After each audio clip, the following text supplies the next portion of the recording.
ভণ্টিয়ে ৰাতিপুৱাই লাগি গ'ল কাপোৰ ধোৱাত। তাই যেনেকৈ বিচনা চাদৰখন আচাৰিছে ন, তাৰেতো মোৰ 1%টো নোৱাৰোঁ। ইফালে চাওক চোতাল নধৰা হৈ গৈছে কাপোৰেৰে, আৰু কাপোৰ ধুই আমাৰ অৱস্থা এয়া গোটেই জিকি গৈছে। এইপিনে আৰু আমাৰ তাত নধৰোঁতে বৰমাহঁতৰ ছাতৰ ওপৰত আহিলোঁ মেলি দিবলৈ।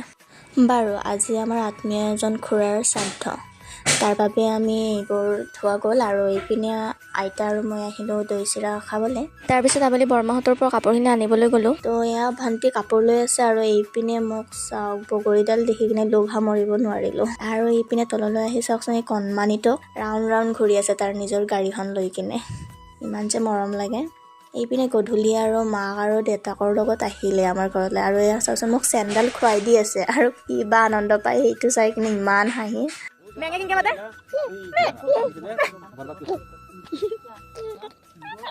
এইপিনে আৰু ইমান ঠাণ্ডা পৰিছে, জোৰ ঘৰত বহি সকলোৱে গপচপ কৰি আছিলোঁ। বাৰু আজিলৈ